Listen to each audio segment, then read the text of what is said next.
네, 여러분 좀 쉬었다 오셨나요?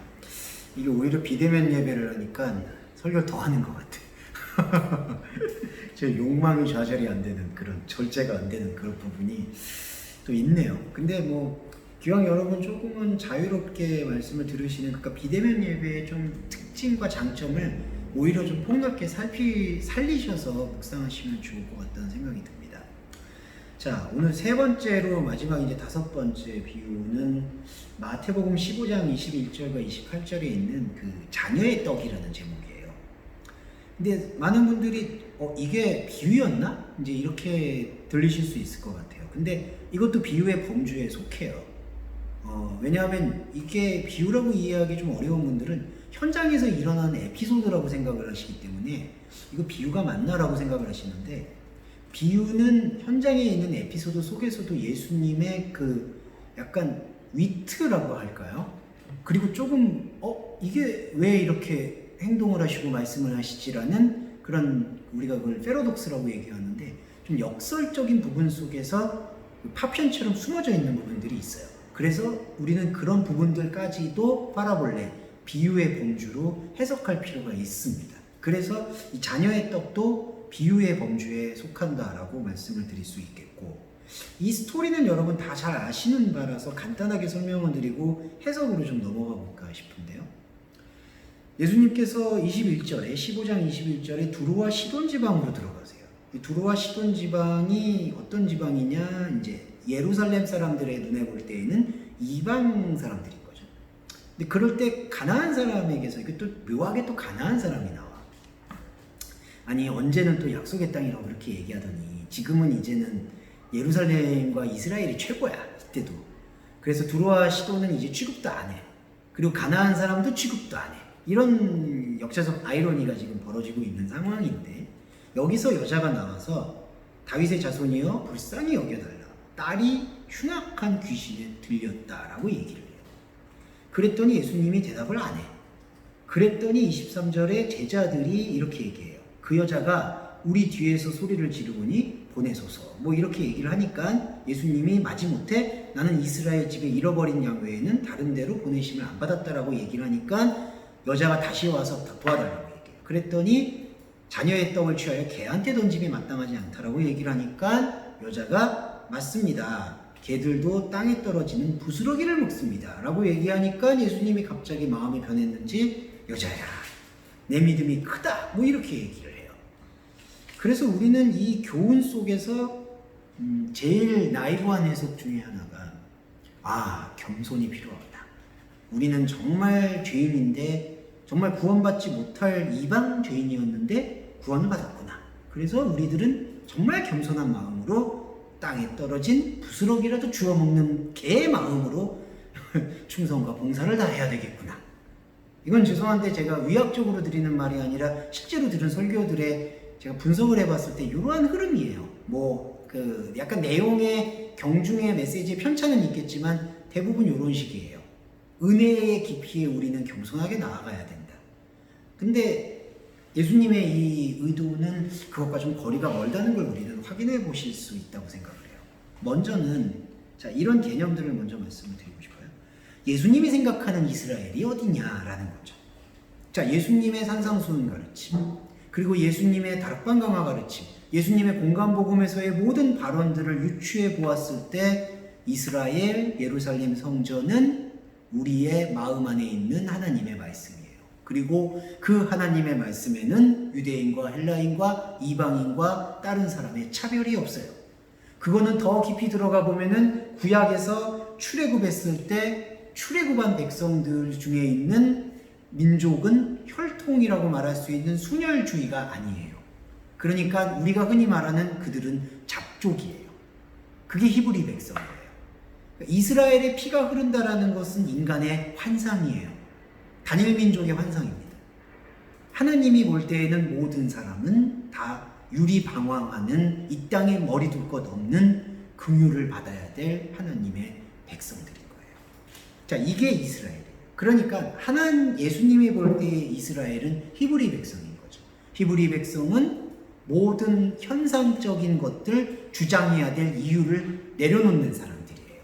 내가 어디 사람이다, 내가 어느 지위에 있다, 내가 어디에 있다, 심지어 종교심에 가득 찬 사람은 나는 어디 교회 소속이다, 나는 장로다, 나는 목사다, 그리고 지위와 사회에서는 나는 검사다, 나는 검사라는 직업을 제가 비하하는 게 절대로 아닙니다만, 근데 이렇게 되는 거예요. 근데 예수님의 이스라엘은 그런 모든 것이 무력화되는 것이에요.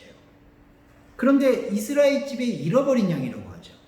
자, 여기서 이스라엘 집에서 잃어버렸다라는 의미가 뭘까요? 이 잃어버림은 복이에요. 복음이에요. 왜 그럴까요? 내가 길을 잃어버렸구나라는 것을 깨닫는 게 신앙 고백의 절정입니다. 사도 바울은 로마서에서 너무나 탁월하게 밝혀내고 있어요. 의인은 없나니 하나도 없다. 왜냐하면 사도 바울은 자신의 의로움을 끊임없이 추구했던 사람이에요. 자기 교만해서 때문이 아니라 율법으로 이해하는 구약을 갖고 있는 바울의 안목에서는 그게 하나님의 뜻에 대한 충성이라고 믿었기 때문이죠. 그런데 그게 뒤집어졌잖아요. 그래서 고백을 하는 거예요. 의로움의 추구가 나를 오히려 사망의 법으로 끌어내렸구나. 그거를 고백하는 게 바로 의인은 없나니 하나도 없다라는 뜻이에요. 그 뜻은 곧 자신이 이 땅에 머리 둘 것이 없다라는 사실을 처음으로 자각한 그 상실의 경험이라는 거죠. 이 상실의 경험은 우리가 모든 감각을 동원해서 느끼고 체험해도 모자라요. 나는 진짜 아버지를 만나지 못한 것이구나. 진짜 하나님의 사랑이 무엇인지 몰랐구나. 내가 생각하는 감정, 내가 생각하는 기준, 내가 생각하는 안목 속에서 나는 감정팔이 아니면은 지식팔이, 이성팔이를 하고 있었구나라는 사실을 통렬히 자각하게 되는 게 바로 상실의 경험, 잃어버려진 경험이에요. 그 잃어버려진 양에게는 필연적으로 약속의 하나님이신 그리스도 예수가 찾아가는 거예요. 이게 바로 혼인잔치가 되는 겁니다. 그러니까 이스라엘 집에 잃어버린 양이라는 이 비유 안에 이미 혼인잔치의 플렉션, 혼인잔치의 그 틀거리가 마련이 되어 있다는 거예요. 그래서 예수님이 그 말씀을 풀이를 한 거죠. 그리고 그 말씀에 대한 성령의 감동을 받아서 깨달았던 이제 마태와 마가 기록자가 그때의 예수님의 행적 속에서의 이 수로보니게 여인이라고 얘기하는 가나안 여인의 이야기를 풀이를 한 거예요. 우리가 그러니까 그런 관점으로 이해할 필요가 있다는 거죠. 그러면 26절에 자녀의 떡을 취하여 개들에게 던짐이 마땅하지 않다라는 그 개념은 뭘까요? 자, 이게 중요한 게 이 개념에 대한 환기는 바로 그때 당시에 예수님을 성령을 체험하지 않은 채로 쫓아다니고 있는 사람들에 대한 마음을 밝혀주는 액션이에요. 자, 무슨 얘기냐면은 이게 예수님의 본의가 아니라 자녀의 떡을 취하여 개들한테 던짐이 마땅치 않다는 게 예수님의 본의가 아니라 지금 예수님을 따라가고 있는 추종자들이 이렇게 생각하고 있다는 것을 보여주는 거예요. 우리의 마음을 들춰내는 것도 마찬가지예요. 자녀의 떡을 취하여 개들에게 던짐이 마땅치 아니하다. 우리의 안목에서 만약에 아까 말씀드렸던 이스라엘의 개념이 영적인 히브리 개념으로 전환되고 그것이 구약으로 해석이 되지 않았다라면은 내가 생각하는 유대인, 내가 생각하는 이방인은 무엇이 될까요? 바로 인간의 족보와 혈통의 연류가 되어 있다는 거죠. 인간의 족보와 혈통의 연류가 되어 있는 이상은 내가 생각하는 자녀는 족보로서의 유대인이고 내가 생각하는 개는 하나님의 말씀을 제대로 듣지 않았다라고 판단되는 모든 이방인들을 지칭하는 거예요. 그러니까 그거를 환기시켜준다는 거죠. 자, 그런데 여자가 고백을 해요. 자, 좀 어려운 부분을 말씀드릴게요. 그때 성령을 체험하기 이전에 여성은 그냥 인간적인 관점에서 자신이 이방 백성인 것이 규정이 받았기 때문에 이렇게 고백을 한 거라고 이해가 돼요. 개들도 주인의 상에 떨어지는 부스러기를 먹습니다. 그런데 예수님이 이 말씀을 영적으로 공론화를 시키잖아요. 그러니까 제자들이 지금 그때 그 사건을 지금 기억하고 있잖아요. 근데 제자들한테 성령이 체험이 돼요. 예수님이 그때 왜 그 여인과 그 대화를 통해서 그 믿음을 끄집어냈을까를 묵상을 했어요. 그 묵상의 결과물이 27절에 다시 해석돼서 적힌 거예요. 이해되시죠, 여러분? 그러면은 여자는 자신이 혈통적으로 이방인이라는 생각 때문에 정말 겸손의 표현으로 주인의 상에서 떨어지는 부스러기를 먹습니다라고 대답을 했을지언정 예수님은 그거를 뒤바꿔서 해석을 해버린다는 거죠. 어떤 뒤바뀜이냐? 바로 주인의 식탁으로부터 떨어져 버린 피스코스, 부스러기가 바로 본질이다라는 거예요. 자, 이거는 어떤 부분이냐면요. 주인의 상이라고 얘기하죠. 주인이 지금 누군가요? 주인은 솔직히 없어요. 하나님의 나라에서 사람이 생각하는 주인은 없습니다. 사람이 생각하는 큐리오스는 없어요. 모든 사람은 주인과 종이 아니에요. 하나님과 함께하는 하나님의 지체일 뿐이에요. 거기에는 높고 낮음이 있을 수가 없어요. 그러니까 여기서 생각하는 주인의 상이라는 것은 바로 하나님의 생각을 자기가 이해했다고 착각하는 사람들이 만들어낸 기득권이에요. 그게 주인의 상이 됩니다. 여기서 식탁이라는 상으로 번역되어 있는 트라페테스라는 단어는 또 다른 의미로 풀이를 해보면은 그 권력을 가졌다는 사람들이 나누어 갖는 어떤 그러한 그 무형의 기득권을 의미합니다. 그러니까 이게 단순한 식탁만이 아닌 거죠. 주인이고 싶어 하는, 혹은 권력자이고 싶어 하는, 이거는 종교도 예외는 아니에요. 종교적으로 욕망을 갖고 있는 사람들은 오히려 더 독소가 될 수 있죠. 왜냐하면 그들에게는 그게 권력이 아니라고 생각을 하니까. 그러니까 그게 주인의 상이에요. 주인의 권력, 기득권. 거기서 떨어져 내린다. 이게 바로 피토예요. 자, 이 피토, 떨어지고 부서진 부스러기라는 이 얘기를 예수님이 자신의 공생애 동안에 두 가지 포인트로 말씀을 하셨어요. 하나는 건축자들의 버린 돌이 바로 모퉁이 돌이 됐다. 버렸다, 떨어졌다, 무너졌다. 그리고 또 하나, 예루살렘 눈에 보이는 성전을 보시면서 예수님은 돌 하나도 돌 위에 남겨지지 않고 모두 떨어진다. 그때도 떨어진다는 얘기를 했어요. 그리고 사탄이 하늘에서 번개같이 떨어지는 것을 내가 보았다라고 설명을 해요. 이 피톤이라는 이 떨어졌다라는 단어는 정죄당한 것, 죽임당한 것 뜻이에요. 주인의 상에서 죽임당한 것. 누구죠? 그리스도의 십자가예요. 주인의 상. 내가 주인이고 싶어 하는, 숨길 수 없는 그 하나님을 잃어버린 자들의 인정하지 않는 그 욕망, 그 욕망은 하나님의 아들이 왔을 때 하나님의 아들을 죽여요. 그게 십자가 사건이죠. 그 죽인 모퉁이, 그 죽인 부스러기가 건축자들의 버린 돌이 모퉁이 돌이 되었다라는 게 예수님의 말씀이라면 바로 주인의 상에서 떨어지는 피스키스인 이 부스러기가 바로 생명의 말씀이 된다는 거죠. 이 전환점이 있는 거예요. 자, 그래서 우리가 이 해석의 어려움과 깊이는 이런 데 있는 거예요. 예수님이 여성에게 너의 믿음이 크다라고 얘기를 하잖아요. 그때 우리가 오해할 수 있는 게, 그때 여성의 그 겸손의 표현이 믿음의 큼으로 동일시가 됐구나라고 설명을 하는데, 예수님이 여성에게 너의 믿음이 크다라고 얘기하고 있는 것은 정량적인 크다라는 걸 얘기하는 게 아니라 지금 너와 내가 나누고 있는 이 대화를 통해서 밝혀지고 있는 피스티스, 믿음이 하나님의 차원을 밝히고 있구나라는 거를 너의 믿음이 메갈레, 크다라고 고백을 한다는 거죠. 그러니까 이런 거예요. 여자가 그때 당시에 갖고 있었던 인간적인 겸손의 표현을 하나님이 믿음의 큼으로 표현하신 게 아니라 여자와 예수님 사이에서 나누어지고 있는 이 대화 속에서 하나님을 잃어버렸던 양들이 말씀으로 이제 눈을 뜨기 시작하는 하나의 틀거리를 마련했잖아요. 그 틀을 마련하게 되는 그 사건이 메갈레라는 거예요. 크다라는 것. 이때의 큼은 차원의 다름을 얘기하는 거죠. 이러한 대화를 통해서 제자들은 성령을 경험하게 되니까 이 말씀과 이 대화의 상황이 바로 이스라엘의 진정한 의미를 깨우치게 하고 주인의 생각을 버리게 하고 부스러기라는 뜻이 건축자들의 버린 돌이 된다라는 것을 도출해낼 수 있게 된다라는 거예요. 그러한 믿음의 상황이 메갈레, 하나님의 차원의 다름으로 우리를 인도해 준다라는 것이 이 예수님이 이 갖고 있는 자녀의 떡에 대한 비유에 담겨 있는 핵심이라는 거죠. 자, 그리고 마지막으로 이 말씀의 의미심장함을 좀 말씀드릴게요. 자, 지금 자녀의 이 여인이 찾아온 이유는 뭐냐 하면 딸이 지금 병든 게 아니었어요. 귀신이 들렸기 때문이에요. 근데 여러분, 이 귀신이 들렸다라는 의미는 그 딸이 지금 나았다라고 지금 표현이 돼요. 히알레 28절에서 그 딸이 나았다.